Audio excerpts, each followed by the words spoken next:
nettoiement est antérieur, il fallait que l'on ait cette précision apportée dans le cadre du marché. D'accord, donc on a fait le marché sans avoir une délibération du conseil municipal. Et non. Oui, non. On remet en ligne tous les documents et il se trouve que dans la chronologie des faits, le marché de nettoiement venait à échéance beaucoup plus tôt, mais pour refaire les statuts, pour autant, la démarche était beaucoup plus compliquée. Tu l'as fort bien souligné, avec les avantages qui étaient ceux des personnels de la régie des parkings, qui relevaient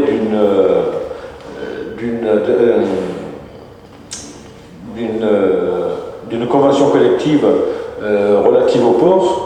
C'était aussi assez incongru. Donc le travail était autrement plus important sur la refonte de ces statuts. Le marché de nettoiement n'a que de quelques mois. On n'est pas dans un échelonnement qui se porte sur des années. Mais oui, d'ores et déjà, pour la régie des parkings, le nettoiement relève de leurs compétences. Au même titre que l'éclairage des parkings, au même titre que l'enlèvement des ordures ménagères, etc., etc. Tout ce qui est en lien direct avec l'activité parking. Ensuite, juste une petite question, c'est Elodie, qui est avocate. Est-ce que tu penses que si la régie des parkings attaque ce changement de statut auprès des prud'hommes, est-ce que tu penses que la mairie ne sera pas embêtée? Alors, je pense qu'on va répondre dans l'ordre à toutes ces questions. En ce qui concerne le directeur, là, il y a une ouverture de poste, donc je ne sais pas d'où vient l'information du choix du directeur.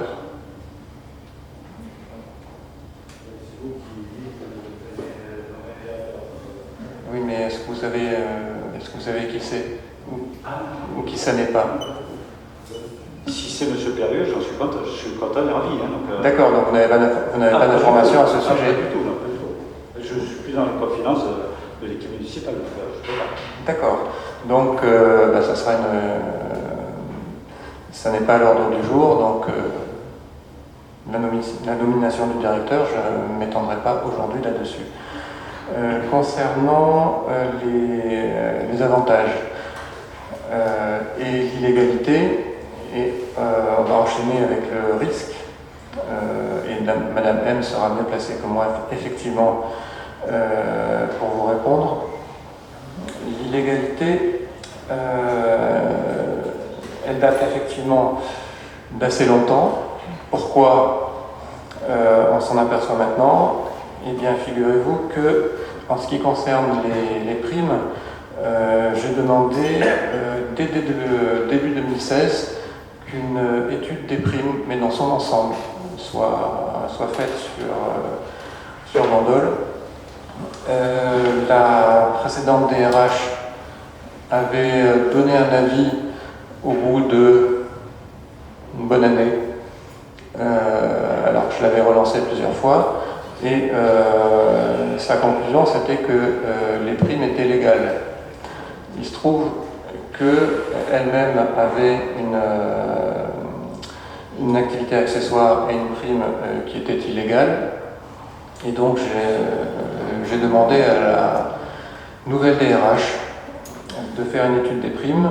Ça lui a pris un petit peu de temps parce qu'il y avait une charge énorme pour remettre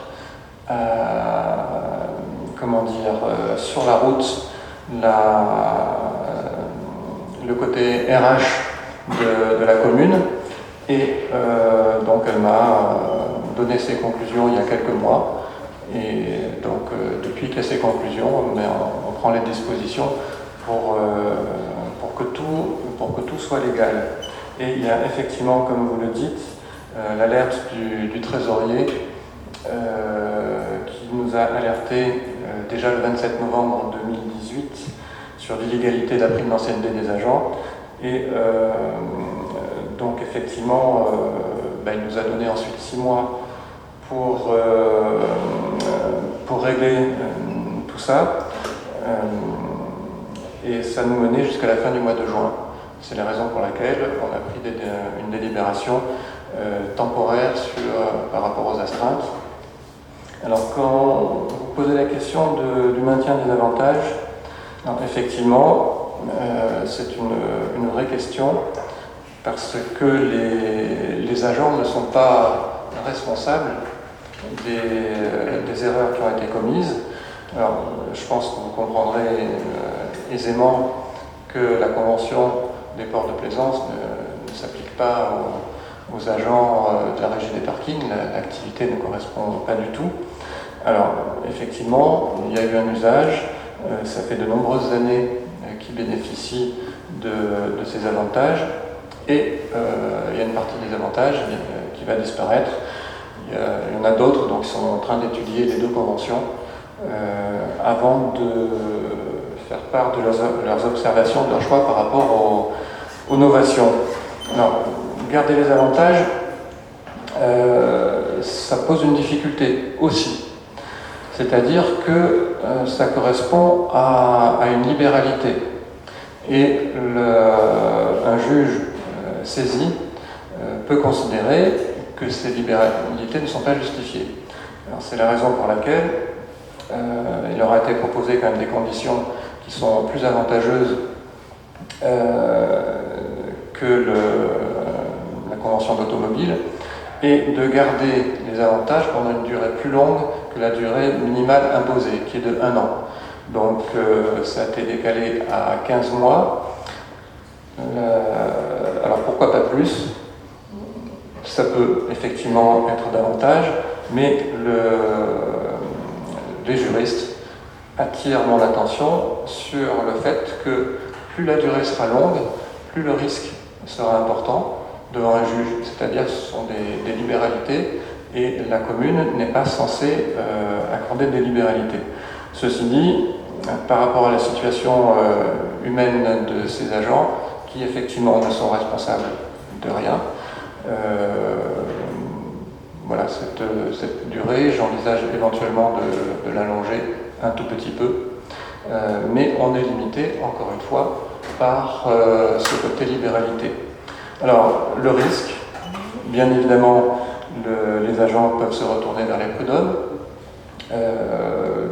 On ne sait pas quelle serait la décision des prud'hommes, mais la difficulté, c'est que la situation actuelle est illégale, donc il faut bien trouver une manière de sortir de cette situation. Ces novations qui sont proposées sont une manière, je pense, juste de sortir de cette situation, parce que il y a aussi une autre difficulté, et moi ça me dérangerait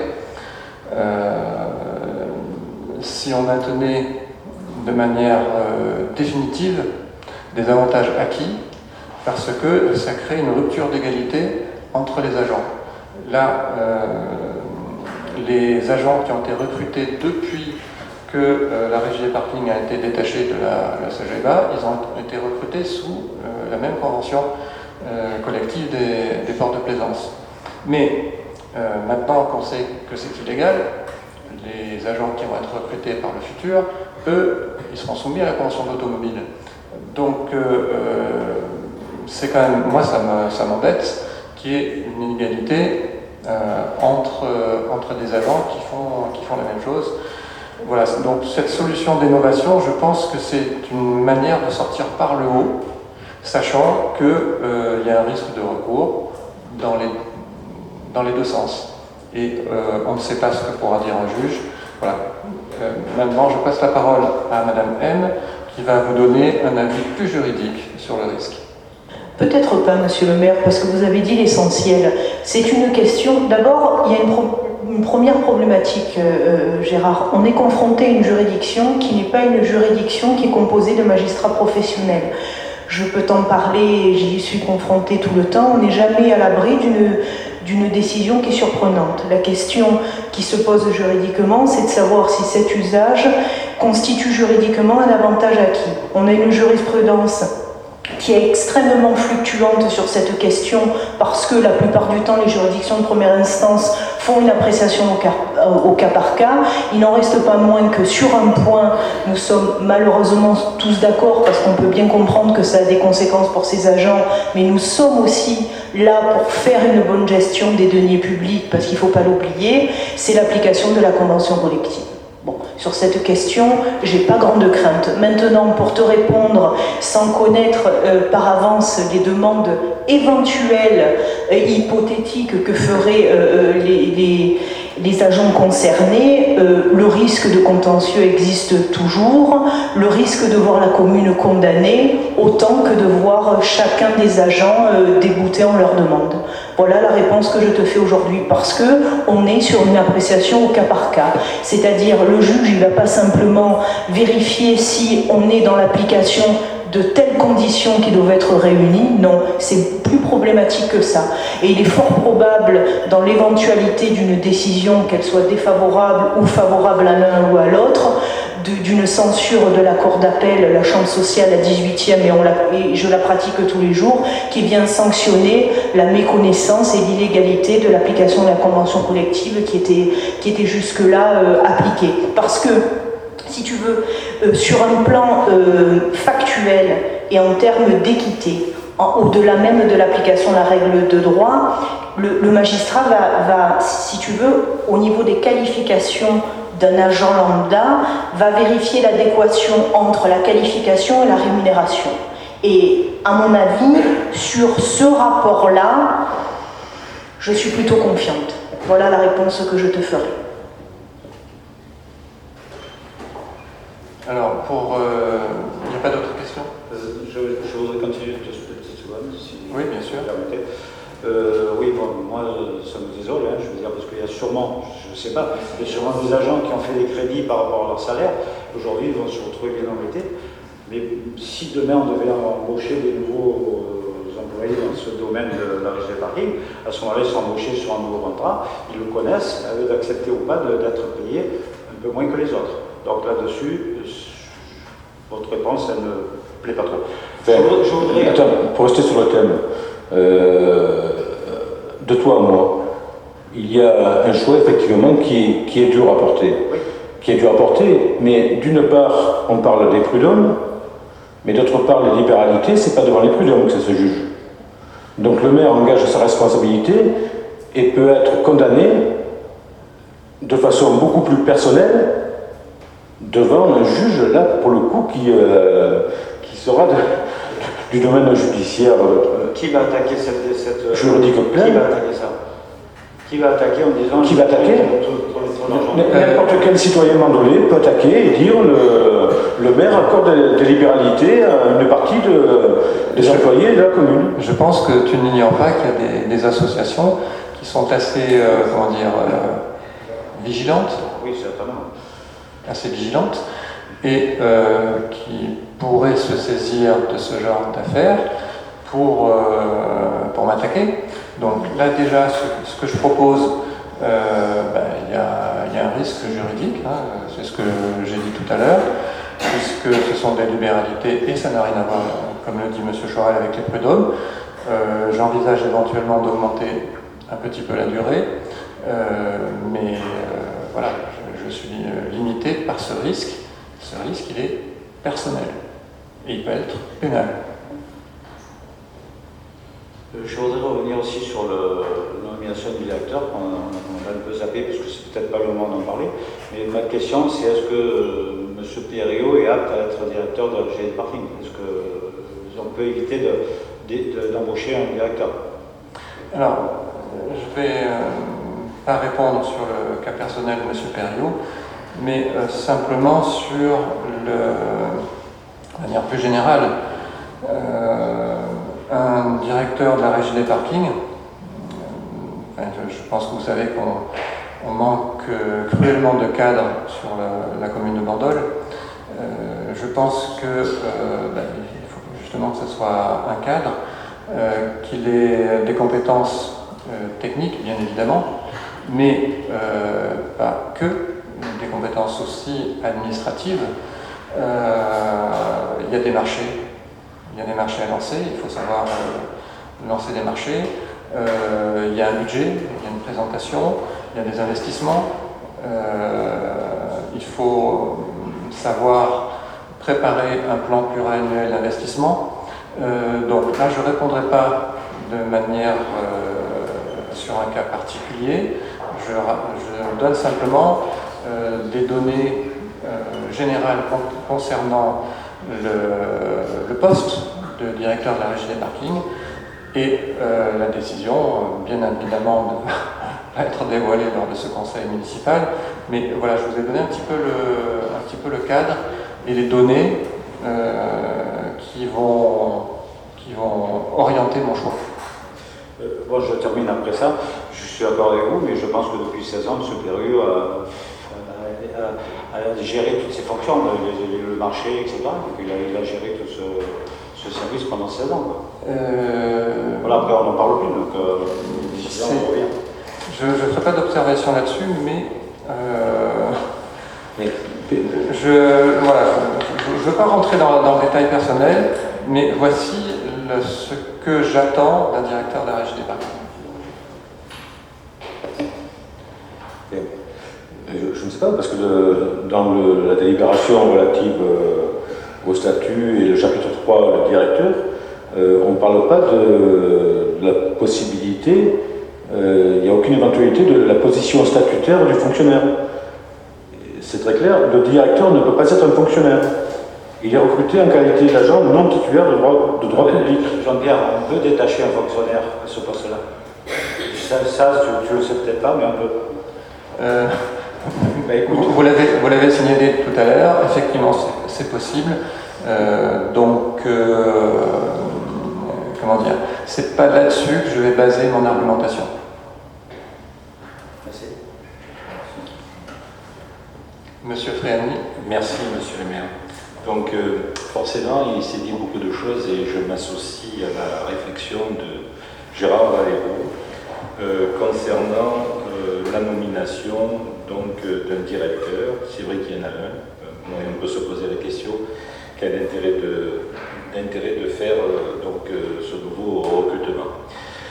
Sachant car généralement, c'est le fonctionnaire en poste qui forme la personne qui va lui succéder. On a vu plusieurs fois chez nous. Moi, je voulais revenir tout simplement, on considère que les agents des parkings doivent changer de convention collective, c'est-à-dire de passer du port de plaisance à la Convention nationale de l'automobile. Mais que sait-on en fin de compte du contenu de cette convention automobile, dont on peut s'interroger, et est-elle plus ou moins favorable pour le personnel? Donc c'est une vraie question.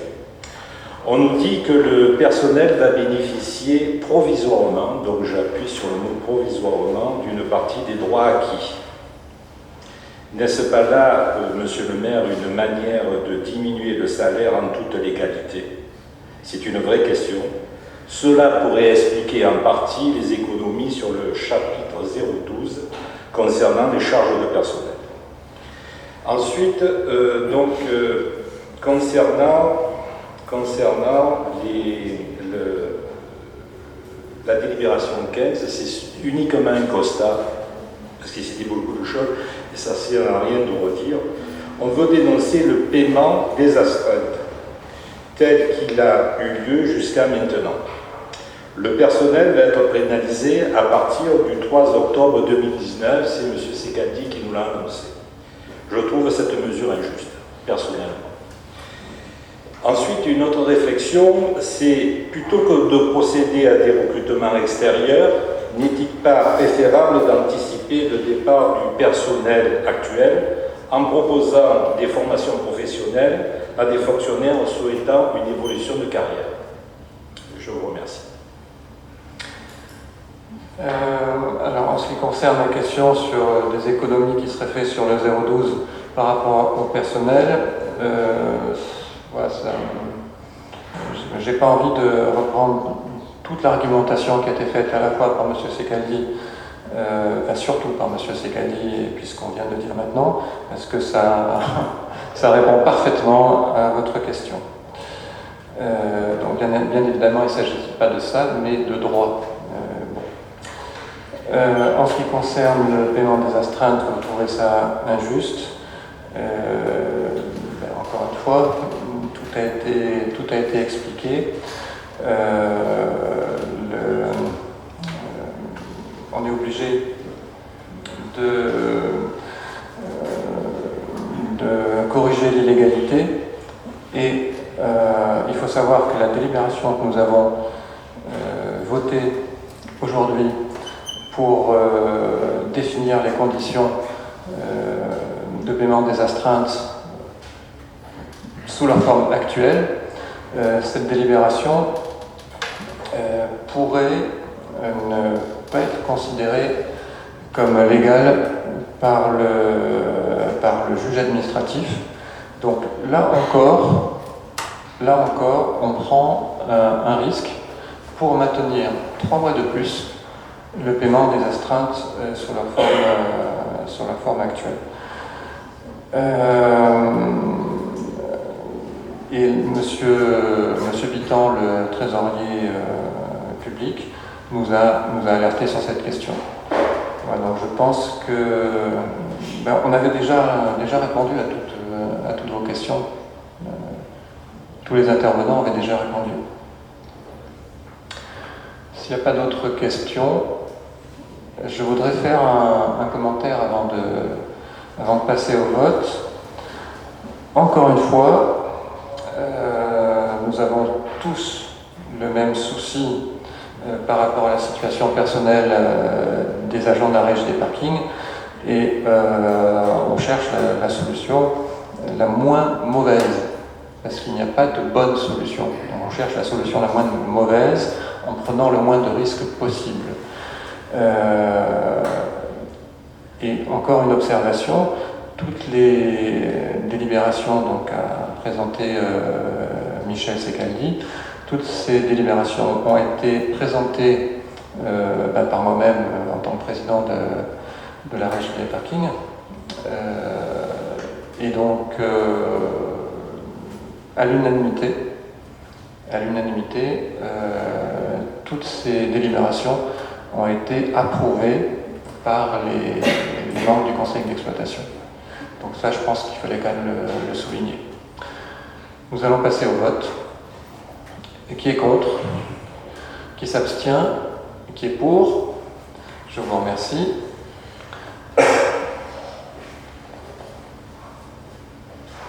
Alors,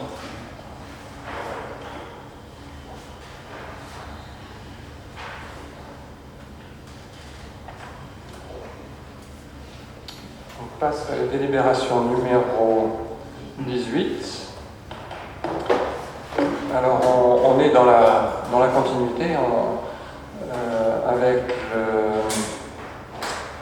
avec les activités accessoires qui sont exercées par des agents de la commune. Dans l'étude des primes qui a été faite par la DRH, elle s'est aperçue que ces activités accessoires, ces indemnités correspondantes étaient illégales.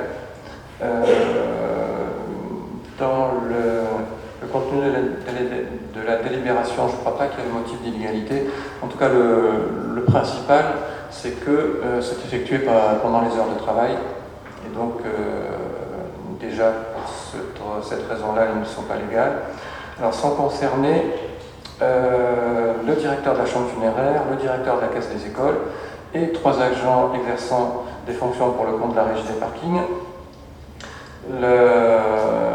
On met fin, bien entendu, à ces indemnités accessoires puisque elles sont illégales. Le conseil d'exploitation de la régie des parkings s'est réuni hier, celui de la chambre funéraire également. Pour la caisse des écoles, ça va être fait. Donc les délibérations correspondent aux indemnités accessoires versées aux responsables de la régie des parkings, aux responsables du service paye et aux 2 agents chargés de la paye. La mise à disposition ne sera pas rémunérée et ça c'est pour que tous les agents soient logés à la même enseigne, parce que c'est ce qui a été fait jusqu'à présent sur la commune de Bandol. Voilà en ce qui concerne cette délibération. Y a-t-il des questions? Monsieur Fréani. Juste une seconde, s'il vous plaît. Alors, Monsieur Valero, en attendant. Oui, ça me merci. Juste pour savoir si la perte de ces primes va être compensée par quelque chose d'autre. Est-ce qu'il n'y a pas au niveau de la mairie une prime d'agent qu'on pourrait... Alors, je voudrais parce que la prime, c'est par rapport à leur fonction. Ouais, je ne voudrais pas rentrer trop dans le... Comment dire? Dans le côté salaire des agents. Ce qu'il faut savoir, malgré tout, c'est que on a fait le maximum légal possible pour compenser. C'est-à-dire que l'IFSE a été porté au maximum pour tous les agents concernés. D'accord, donc il y a des agents qui vont perdre plus ou moins que les autres. Oui, parce que tous les agents ne peuvent pas être compensés à 100%. D'accord. Mais le maximum de ce qui est légal a été fait. Ok, merci. Monsieur le maire, s'il vous plaît, je peux. Oui, bien sûr, monsieur Duvier. Je voulais juste apporter une petite précision. Les agents qui sont à la régie des parkings ne pèsent pas sur le budget 012.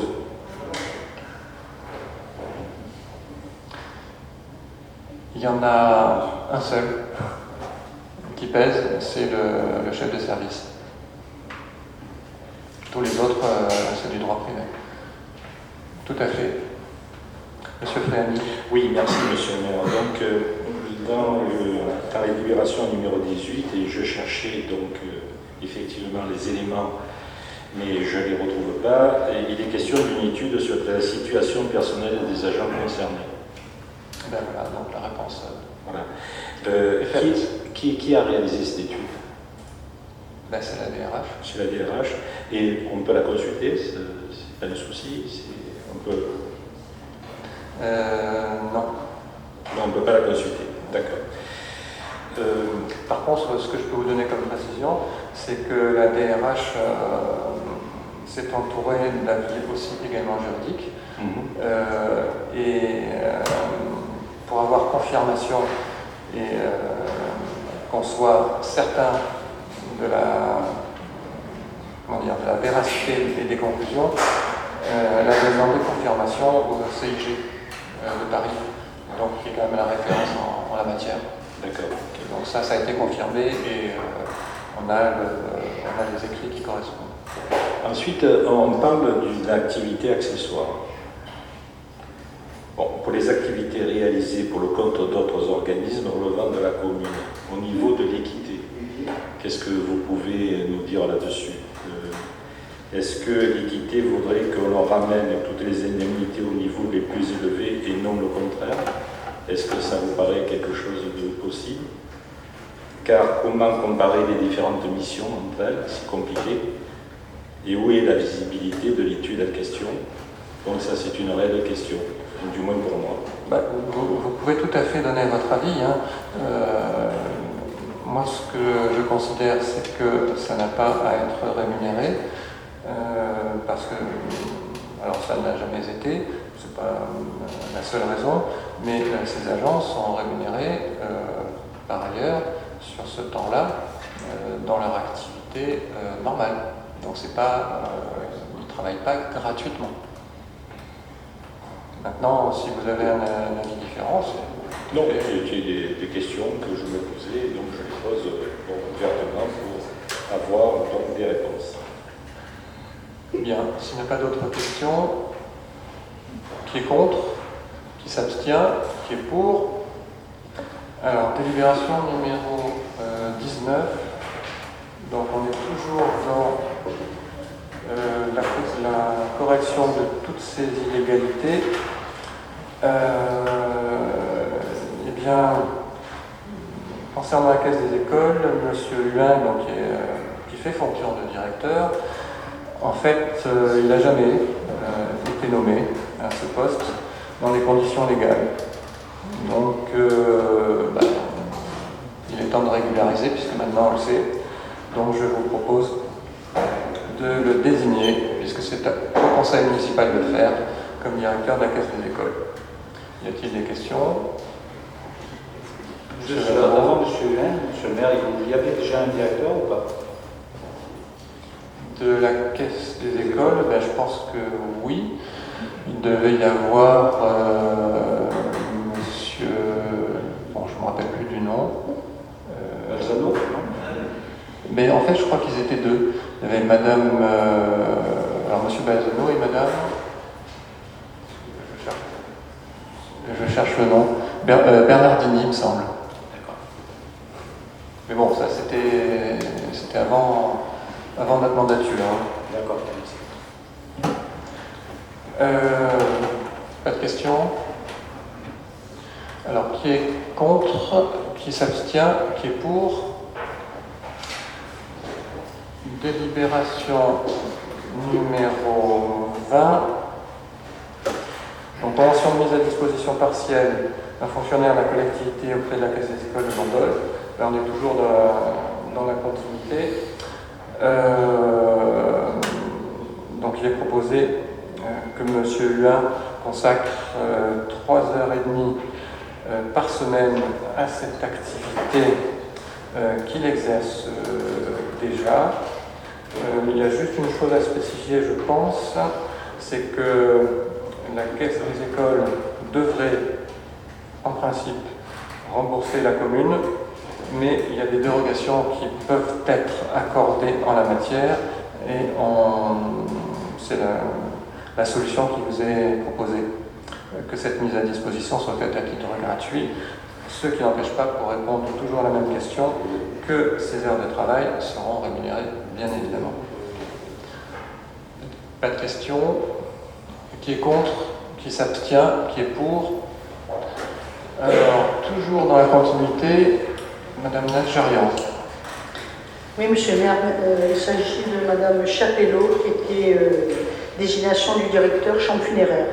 Madame Chapelot exerce depuis de nombreuses années, en plus de ses fonctions de responsable du bureau municipal de l'emploi, les fonctions de directeur de la chambre funéraire. Si une délibération du numéro 7 du 6 novembre 2000 mentionne cette décision, Madame Chapelot n'a cependant jamais été formellement nommée à ce poste dans les conditions prévues par le Code général des collectivités territoriales, qui dispose que le directeur est nommé par le maire après avis du conseil municipal. Il convient en conséquence de régulariser la situation en sollicitant l'avis formel du conseil municipal sur la nomination de Mme Chapelot sur le poste de directeur de la chambre funéraire. Un arrêté du maire viendra ensuite nommer Mme Chapelot à ce poste. Par conséquent, il est proposé à l'Assemblée de donner un avis favorable à la nomination de Mme Chapelot sur le poste de directeur de la chambre funéraire, d'autoriser le maire à signer tout document afférent à ce dossier. Pas de questions? Qui est contre? Qui s'abstient? Qui est pour? Délibération numéro 22, Monsieur Didier. Merci, Monsieur le maire. Cette délibération concerne le recrutement d'un ingénieur principal non titulaire en qualité de directeur des services techniques. Vu l'avis favorable du comité technique du 21 septembre 2018 à la création d'un poste d'ingénieur principal au tableau des effectifs de la commune, vu la délibération numéro 39 du 27 septembre 2018 portant modification au tableau des emplois permanents de la collectivité et création d'un emploi d'ingénieur principal. Après la parution dans les revues La Gazette des communes et Le Moniteur d'une annonce de recrutement les 7 et 10 septembre 2018, à la suite de ça, 56 candidatures ont été reçues en mairie, dont celles de fonctionnaires territoriaux titulaires et contractuels, ainsi que des candidats issus du secteur privé pour un emploi de directeur de services techniques. À l'issue d'une première sélection, il ressort que 8 candidats présentaient le meilleur profil par rapport aux exigences du poste. Aussi ont-ils été conviés à un entretien de sélection à l'issue duquel il ressort les choses suivantes. 2 candidats statutaires ne répondaient pas au profil du poste au regard de leur expérience professionnelle et de leur formation. 4 candidats fonctionnaires ne possédaient pas les aptitudes au management indispensables au poste. Puis 2 candidats du secteur privé ne possédaient pas les compétences requises. À la suite de cette procédure de recrutement infructueuse, une nouvelle parution a été faite le 10 avril 2019 sur le site internet de l'emploi territorial et CAP territorial. Celle-ci a permis de retenir un candidat disposant d'un profil déterminant par rapport à celui d'un fonctionnaire. C'est toujours le ressources humaines. Le candidat retenu est titulaire d'un diplôme d'ingénieur en travaux publics et d'un master 2 Polytechnique de Nice en droit, économie et gestion. Il dispose des qualités de management indispensables pour occuper ce poste ainsi que de l'expérience nécessaire.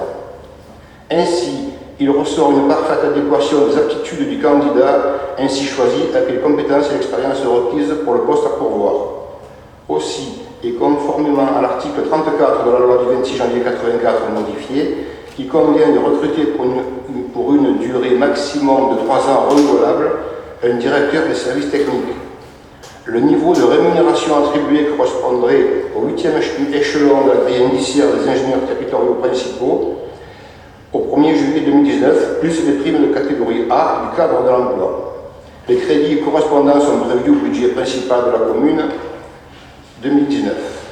Par conséquent, il est proposé à l'Assemblée d'adopter ce qui précède, d'approuver le recrutement d'un ingénieur territorial principal contractuel, directeur des services techniques selon les modalités subvisées, puis d'autoriser le maire à signer le contrat de travail correspondant ainsi que tout document afférent à ce dossier.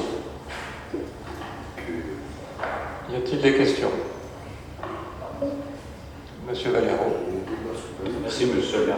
Juste une réflexion. Quel sera le rôle de M. Martineau après l'embauche de cet ingénieur?